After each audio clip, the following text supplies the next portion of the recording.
Hi, and Angie? Angie, yes. Angie. That's my wife's Chinese name. Yes. So it's interesting. An international group of friends gave my gave me that name from Angie, and then I found out that it was a city in China. Oh, really? Yeah, and I've been to China, but I didn't get a chance to go check out Angie's. Awesome. Yeah. Good stuff. Well, welcome. Welcome everybody. Tammy, Barbara, Amber, Chris. How you guys all doing? You all right? Friday. It's it's almost Friday. Is that what you said? Yes, it's been a busy week. Yeah, it's almost Friday. We're almost there. All right, we'll let a few people trickle in here.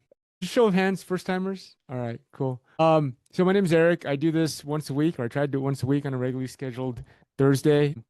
I was with the NSA. I'm not active anymore per se. I was moderating two job search councils, and over the past 12 years or so, I've been doing recruiting. In former life, I was in product management and in software product development. So I made a little bit of a pivot there into recruiting, and I kind of do these sessions just to shed some light on sort of the black box that is recruiting and the recruiting mindset, with the idea that a little bit of information can go a long way in terms of helping job seekers sort of navigate that whole process. So I don't really structure this in any formal way. It's really just ask me anything. So just bring your questions, your scenarios or whatnot, and I will provide my perspective as a recruiter. Again, with the interest of trying to, with the intent of trying to shed some light on the situation that hopefully could be helpful. So with that, we'll just let people come in as they come in. If you guys have any questions, just go ahead and blurt it out, or else you could drop it in the chat if you're comfortable with that. I should also mention, I don't mention this very often because I don't get too many complaints. I've been doing this now for over a year, but if you're not comfortable being recorded, I do put this on YouTube. Feel free to use an alias or just hide your face or whatever.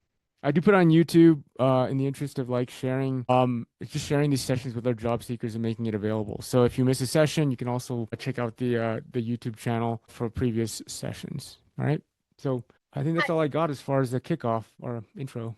hi, Eric. This is Tammy. Hey, Tammy.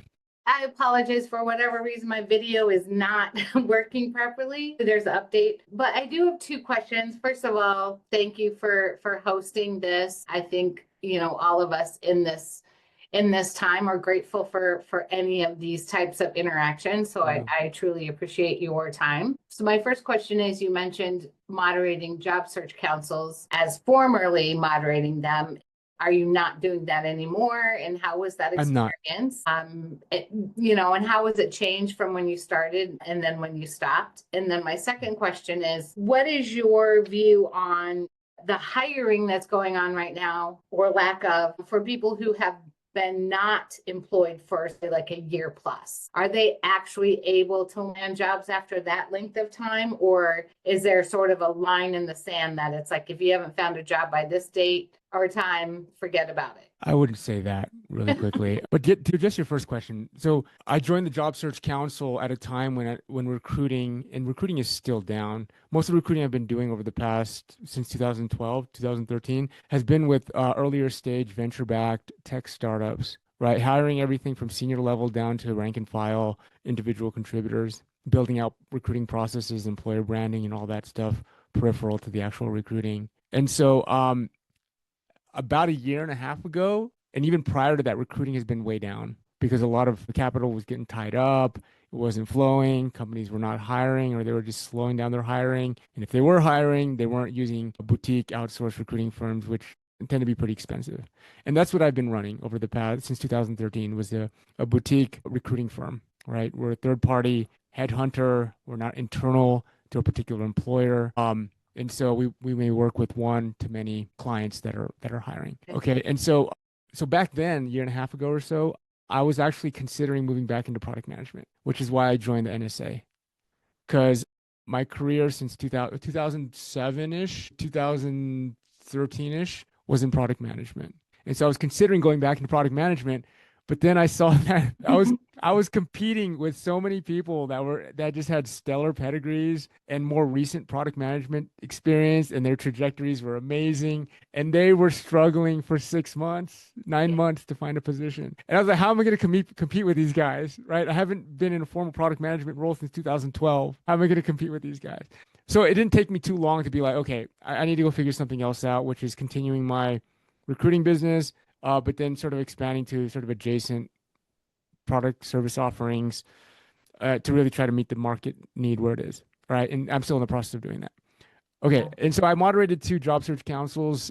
As far as how it evolved during that time, I moderated 2, actually moderated 2 concurrently. And then, the groups disbanded because they eventually all found positions. And how it evolved, well, since then, I haven't moderated anything other than what I'm doing here on a weekly basis. But back then, people were still struggling, and a lot of the same questions, right? Should I put the open to work banner on my LinkedIn profile? Right. And so I get a lot of the same questions. I think the hiring, there may have been maybe a little bit of uptick in hiring from what I've seen maybe over the last few months. Again, take this with a grain of salt because I'm a bit narrow. Like most of my world has been in earlier stage tech companies and primarily, in the Mountain West region, which recruiters they tend to segment based on region, on industry, on, let's say, well, industry, like for example, startups, tech-based startups are kind of like an industry, right? And they tend to segment based on role, right? So maybe more senior level or maybe CFOs or whatnot. And then they tend to segment based on role or function and then like on seniority, right? So if you're looking to find a recruiter to work with, make sure you're identifying a recruiter that aligns with their segmentation aligns with where you are. What was the other part of that first question? How are things? Well, the length of time, that was my second question. Like for folks who are, have been technically unemployed for a year or more, which I still see a lot on LinkedIn. Yeah.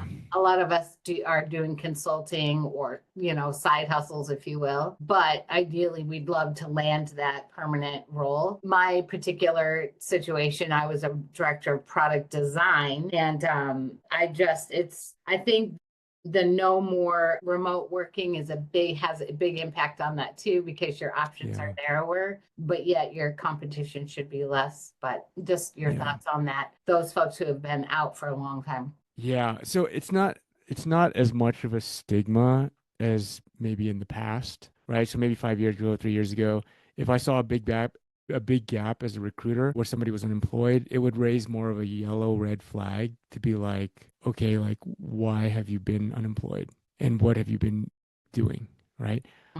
That question, like I would still ask that question, but I'm hoping that the answer to those questions, at least part of the answer to those questions would be answered already on your LinkedIn profile or on your resume. And I guess what I mean by that is, again, the stigma is not as negative if you've been unemployed for a while now, but then the question is like, how have you spent your time, right? And hey, Danny, good to see you. Hey guys, sorry I'm late.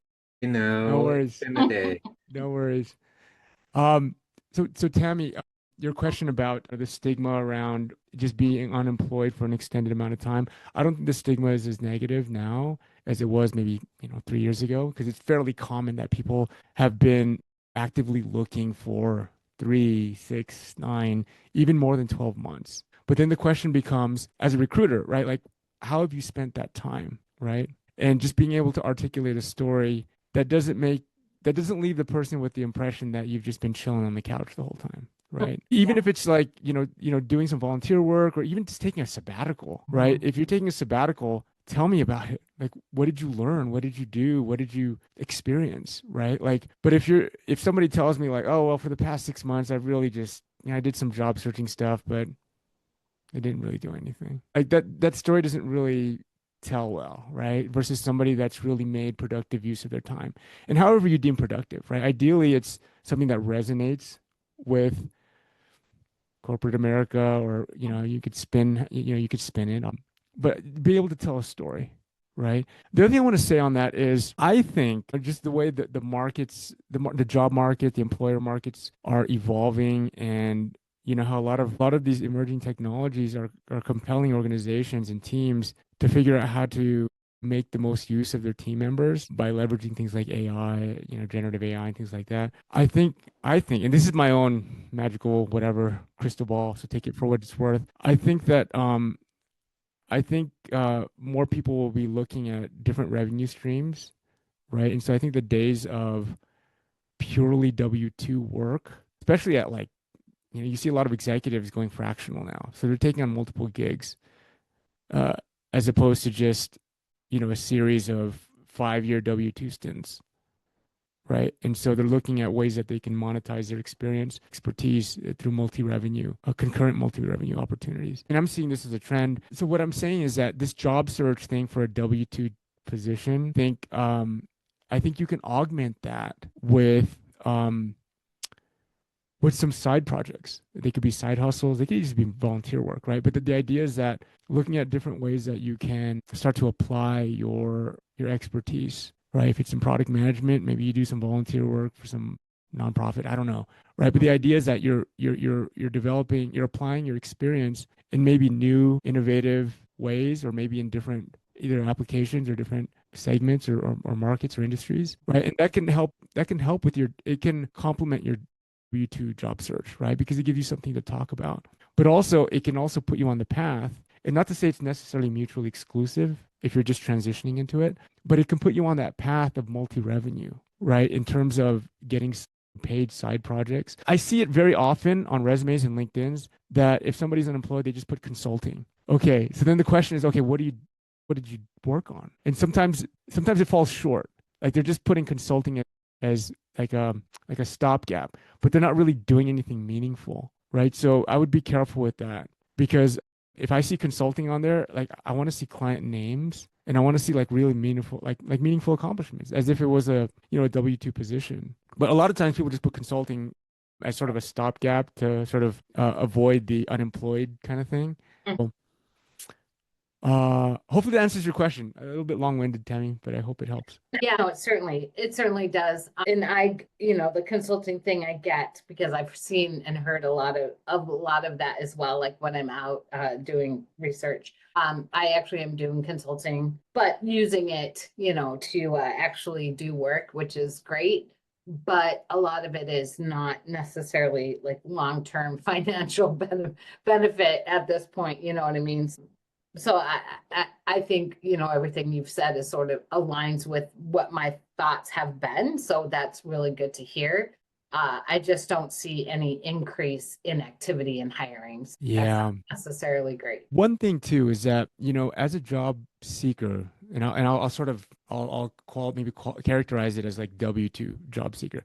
As a W-2 job seeker, most folks are in a W-2 position. Let's say they're working for 2, 3, 5, 8 years in a W-2 position. And then they come across this point where okay, for whatever reason, they're looking for their next position. And now they go into networking job search mode, right? And when you go into that mode, you do things like join the NSA and right.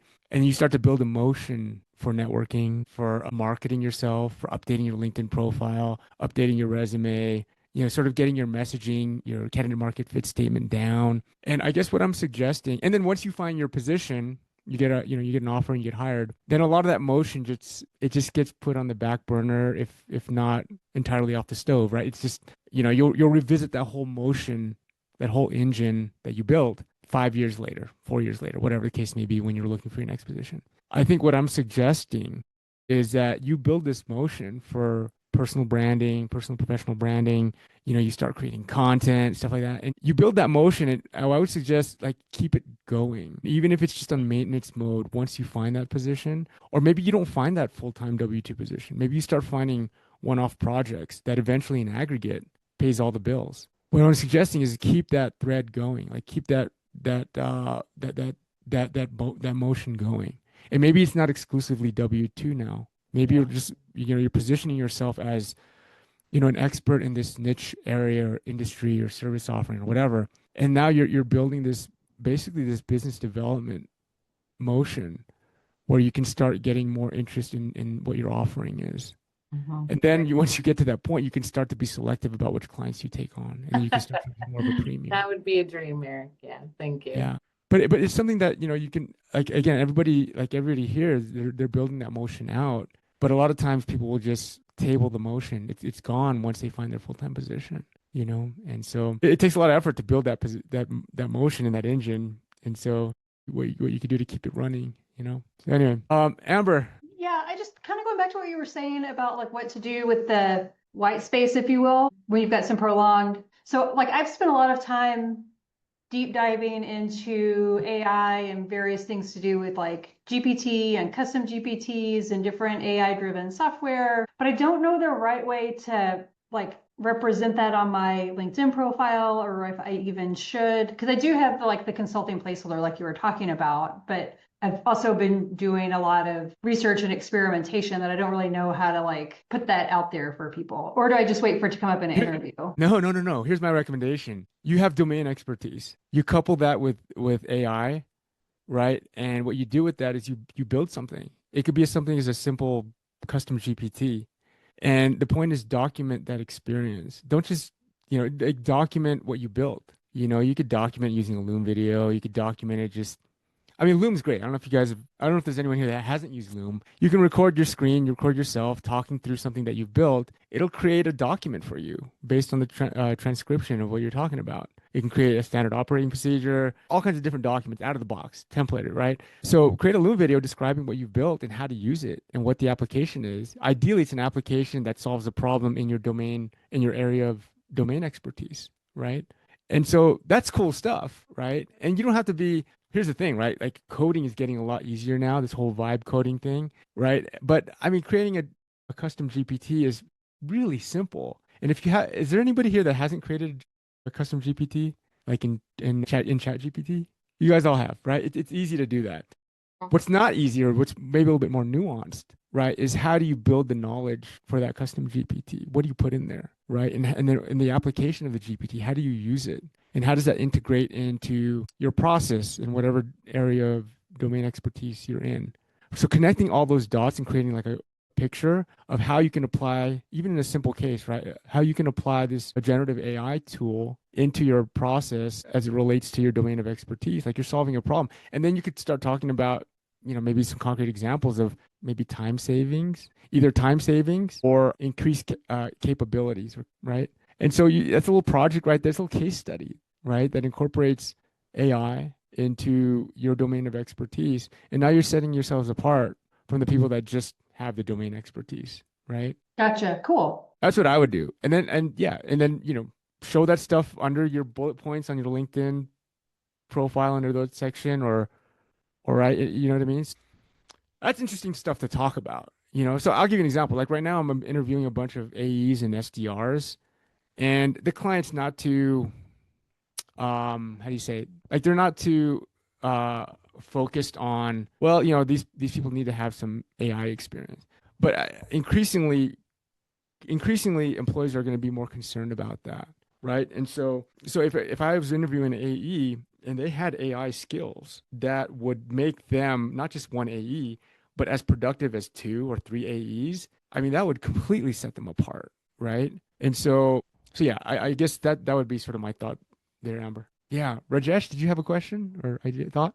Yeah, no, so just a question, and hello everyone. I wanted to, appreciate Eric. Thanks for sharing I was rejoining after a year. So the point that you made earlier resonated very well, as in like, obviously I was looking for an opportunity. I've been in a product leader in enterprise cloud platforms, and I was a head of product at Twilio and ventured a bit and then got back into workforce after a little bit of definitely a challenging time and getting back into workforce, and wasn't active because I was just focusing on work and building my team. Actually, I was leveraging my network to find great talent. And now, as of last week, there was a company-wide 28% layoff, and it caught me by surprise. And it was less than precisely be around 4 minutes, things changed upside down. So I'm like, back in the market again, trying to figure out again to keep reaching out to my warm connections and pretty much following through my JSA process, revisiting my 2-page Monican and all that, right? So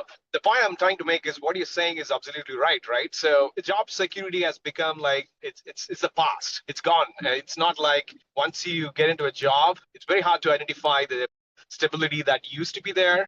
The question is probably what kind of advice anyone probably in a similar situation for the second time, third time. I keep hearing people going through multiple times even in a short period of times. Anyone here allowed to connect?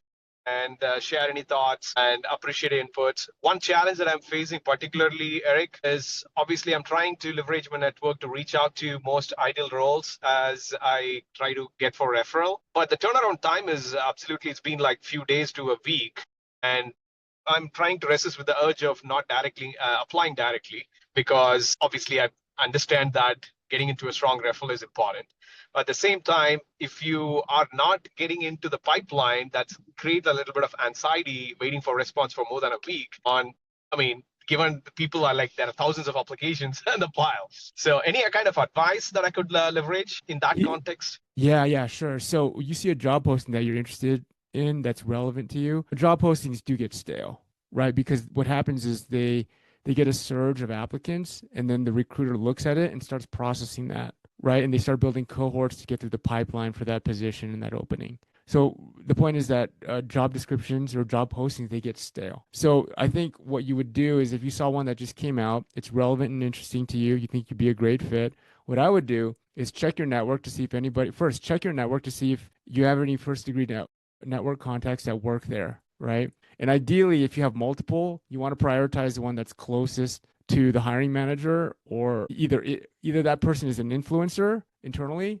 or they are connected to an influencer, right? So influencers would be somebody typically that has higher seniority, CEO, whatever, right? Like, or maybe they work closely to they work closely or have the ear of an influencer. And an influencer ideally is eventually the decision maker, which is typically the hiring manager, if you can identify that person, right? So it might take you to a little bit of homework to kind of figure that out. That would be the first step. Next step is if you know any recruiters that might be actively working on that role or with that company. Because before applying, if you can identify a recruiter either internally or externally that's working with that client, or even better yet, working on that particular role, I would try to connect with that recruiter first and get through that channel before directly applying. And the reason why that would be a sort of a fork is because if you apply, if it's an external recruiter, they have far less incentive to advocate on your behalf, because usually their compensation, their search is based on what they call candidate claim. And since they're not the one that procured you into the pipeline because you already applied, they don't have any candidate claim on you. And they're much less incentivized to advocate on your behalf in a sustained fashion. They might spend 30 minutes with you talking with you, but in terms of advocating for you actively, they're going to be highly disincentivized to do that.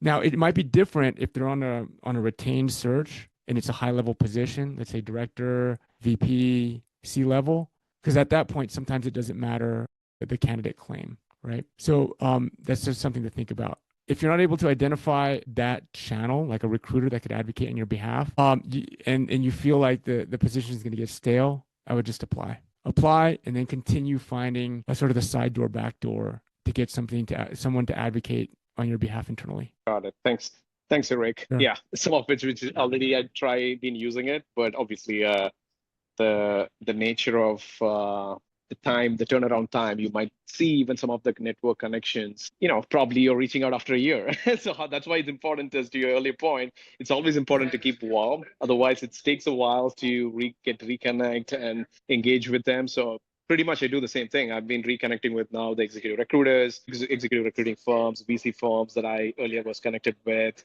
and trying to navigate, and also reassessing the market, trying to be in doing a listening tour. Yeah.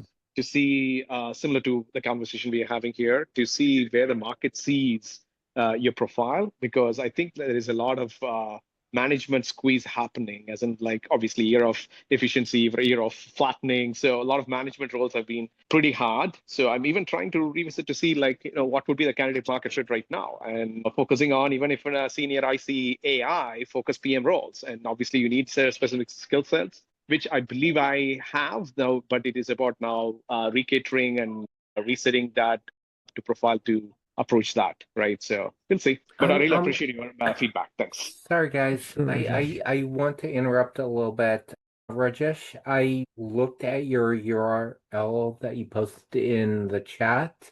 Getting page does not exist. Is your URL connect? I can't talk today. Is your URL correct? It does. I'll try to There, repost it there again. it is. Yeah. I just popped it in there. Yeah. Thanks.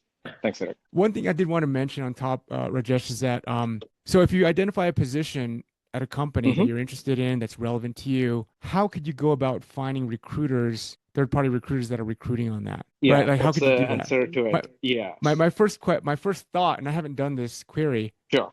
is to use Perplexity Research. Okay. Got it. Because a lot of times what happens is a recruiter, a third-party recruiter will get a job description. And a Yep. lot of times they just copy and paste that job description into their own ATS system. And their own ATS system sort of syndicates it out to these different job boards. So one thing you Got can it. do is you can even copy and paste a portion of the job description into Mm. Perplexity and say, hey, what recruiting firms might be working on this? Got it. Look at the scour the job boards, Indeed, blah blah blah blah blah, Yeah. and give me a sense of what third-party recruiting agencies might be working on this. And Perplexity has been pretty good about like scouring, doing the deep research. It might take a few minutes, right? And that could be a sort of a vector to finding who might be working on this and how to connect with them. And you connect with them through LinkedIn or whatnot, right? Again, I haven't done that query, but I think you might find something there. Got it. Yeah, super helpful. Thank you. And Angie, I see your hand up, or did I lose you? You might be on mute. Yeah. Yeah, this discussion has been a great segue into one of two questions that I was hoping we could get to. And one was, how do we get past HR? What are some tips and tricks for just getting past the whole recruiter HR and getting to that hiring manager who really is making decisions and has a better understanding of what they really are searching for? Yeah. Okay. So this is a good question. And I think the way you phrased it was interesting. How do you get past HR? Okay. So that initial conversation you might have with HR or even like a junior recruiter, they call it sometimes a screening interview. That's an opportunity for you not to just get past it, but it's an opportunity for you to build like an advocate, build a relationship with them as an advocate. So I guess what I'm saying is that's an opportunity to do that. On the other side, it could be very dangerous if you, and I know most people won't do this overtly, but but covertly or subconsciously, if your attitude is to like just get past them, that could come across, right? And so just be careful with that.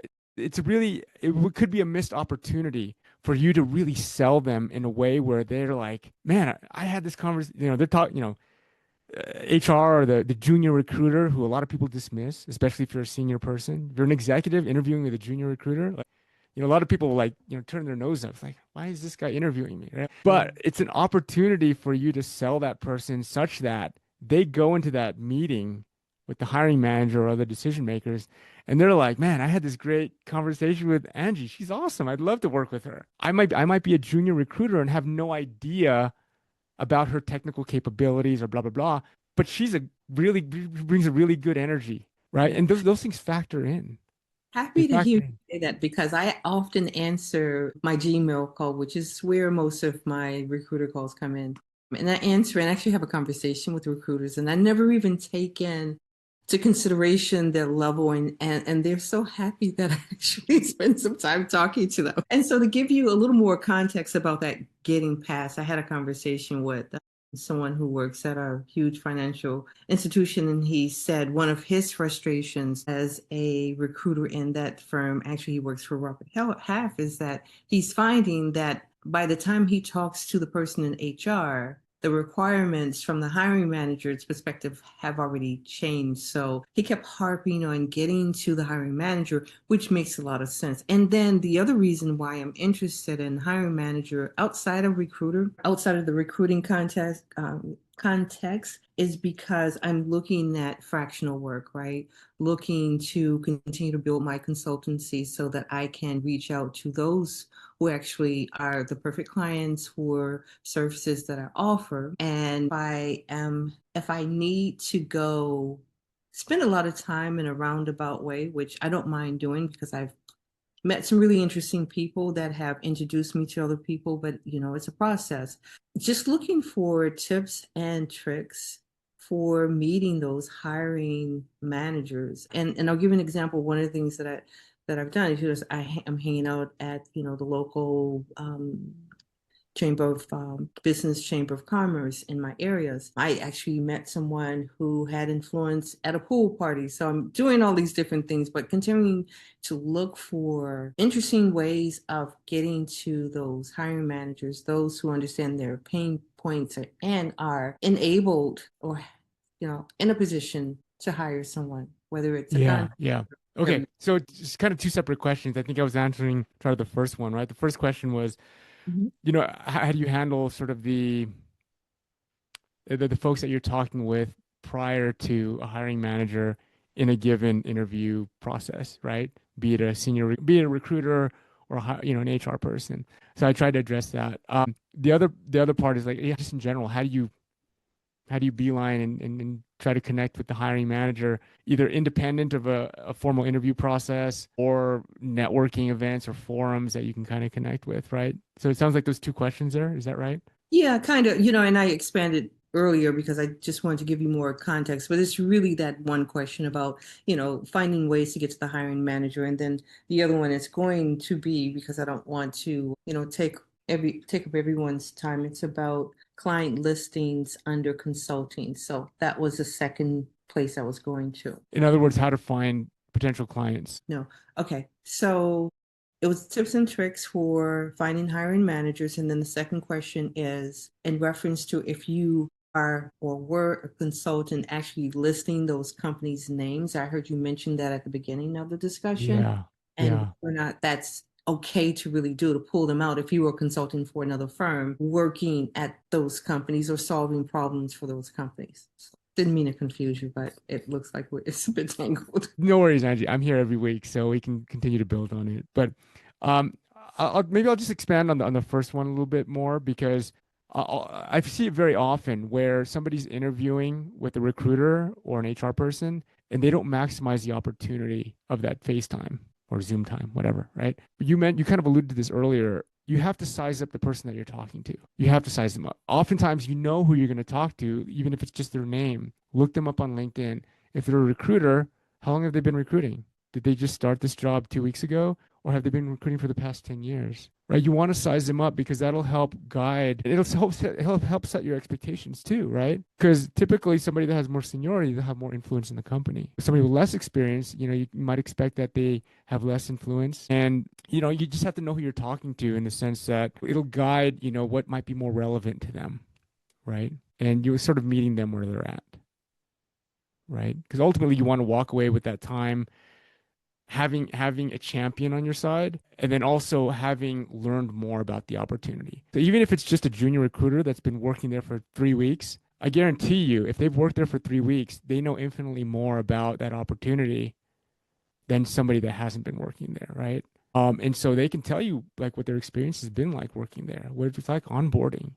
Is it a fast-paced environment? Is it sink or swim? Like what kind of environment is it? And they can give you all kinds of different insights. So I think the goal should be figure out how you could turn them into a champion, an advocate on your behalf, and then how you could just learn more, right? Because and then also the other thing too is like don't ever send any signals that you're not respecting the process. That's really big for recruiters, especially internal recruiters, and it's really big for HR, right? I don't want to talk bad about HR recruiters, but a lot of times, sometimes they have to justify their value add in the sequence of the process leading up to the hiring manager, right? That makes a lot of sense. Not necessarily trying to openly bypass them if that is the Right. process or by them, Yeah. but if I identify Yeah. them ahead of time, that would be great. And then going back to your experience as a recruiter, if you see a candidate's resume that has the fact that they were a consultant for an international consulting firm, is it okay or normal or expected, I guess I should say, for them to list out all of the clients that they worked for? The client names. I mean, I've seen it before, especially if they're high profile clients. Is your concern about like confidentiality or Yeah, that the client might have issues with that? what I signed. NDA? Yeah, I don't remember all of the NDA because there were many, Yeah. Yeah. That's a good question. I mean, you have to use your judgment call and like whatever you signed, I mean, figure out what you can share, what you're comfortable sharing, what you think they're comfortable with you sharing. You don't want to burn any bridges, obviously, or at worst, you don't want to get into any contractual or legal entanglements, right? So, I mean, you could even just make it more anonymous, but as long as you could say a major, whatever the client might be, a major provider of blah, blah, blah, right? Just to give some context to the recruiter, and similarly provide some sort of the scope of your work as well as the accomplishments for that given client, right? So I might not need to know the name exactly, but I'd like some context. Like what kind of company is it? How big are they? What's the environment? Who do they serve? And then what did you accomplish there? So I don't have to know, I mean, people don't have to know the name, right? Sometimes the name is a shortcut, especially if it's a household name or the recruiter knows, right? Yep, makes a lot of sense. Thank you. We could try to get your other question next week. Angie, just come back. May, I see your hand raised. So it's been well over a year since I've been looking, and now I have a good problem in that all of a sudden I have two companies that I've been having really good conversations with. So one of them gave an Woohoo. offer, and now I'm just waiting for the background check to clear, which could take me into the end of next week potentially. So I have had really good conversations with one company. They had a position, it went on pause, and then they found another role that might be opening up sometime in September. So the recruiter's like, hey, how are you feeling? Would love to have a conversation, see where you're at. And The recruiter for company B. yeah, so I'm sort of afraid to say like, hey, sorry, accepted a like time sensitive offer. It was really great. Would love to stay in touch. Love you guys. I need to, take this other position. And then just to have the first company suddenly have some weirdo thing come back and be like, oh, this fell through for no apparent reason. And I think the chances of that are incredibly slim, but it's been a hard year. So do I say, Yeah. hey, sorry, I'm on vacation, can't talk for a week? I don't want to string them along very long. Not that the position is opening up in a week either, but I'm just worried about the messaging and keeping good Yeah. relationship while not just being like, I have a Yeah. job. Just kidding, because anything Yeah. could Yeah. happen in the world. Yeah. Okay. So just so I can recap it. So company A, company B, you have an offer from company A. They're in the process of doing a background check. You've already verbally accepted. I've signed it. You've signed it. You've Yeah. signed the offer letter. And Yeah, now, so it's going through a consulting company. So I've signed with a consulting company, and the consulting company is running the background check for their client company so that Okay. I can be employed by that company as a contract position. Okay. So you'd be a W-2 with the contracting company or the consulting Yes. company, Yes. but they'll be sort of assigning you to different projects for their clients. I would just be working for the client. It's just that they're the middleman of paperwork and stuff. Got it. And it's a W-2 position. Yeah. Okay. And so you're basically an employee at this point, just pending the background check. Yeah. And the background check will clear in a week or so. Yeah, potentially end up like as long as up to next Friday. So Once that clears, you're gonna get assigned. You have a start date already with the. Yeah. Okay. So you're basically pretty much on board. pretty much. And I mean, when I is there talked to anything the about the background recruiter, check you're worried about? no, there's nothing there that I'd be worried about. The consulting company's like, I usually tell people not to give their 2 weeks notice until the background check clears. And I'm like, okay, is there That's what they anything told you. that's what the consulting company told me. And so I'm I like, think that's prudent. I think that's prudent. it's very conservative in case anything falls through. And again, I don't Sure. think anything would fall through. I've worked in Did you- industries where they do background checks, so there's nothing as far Yeah. as I know. Did you interview with the client? Yes. You did, and everything's good. Do you know Yeah. your hiring manager? Yeah, I've had extensive conversations with the client. Are you still in contact with the client, the hiring manager? Yeah. I mean, I had one conversation and I can find him on LinkedIn. Okay. All right. So for the most part, you're in. Right? I don't see how this goes sideways. I Okay. mean, So so just I guess your question is, trying to, you have another potential offer that could potentially be, does it look like that other alternative position at that company B could be like a career advancement over the one that you already have they're just different. different? They're different from each other, and weighing the two, they're exciting opportunities that I would have worked at either place. It's just a weird timing, and I liked this one a little bit more in its long-term prospect and the economic climate. And so there's nothing wrong with the other company. They're very lovely. What do you know about that alternative position at company B? Would it pay more or what? With benefits, it would be kind of similar, potentially somewhat more, but it's, for the work, if I become a full-time employee after the initial period at this contracting position, I would just be a little bit more excited about this. And I think the salary is comparable. Salary's comparable. Okay. So if I were you, what I would do is I would try to learn more about that position and see if they can accelerate the interview process. Yeah, I've talked to the hiring manager and people in the department, so I have a pretty good sense now of that role, which is how I was weighing between it before I signed. And it was just when I signed, it was a very time-sensitive offer For company A.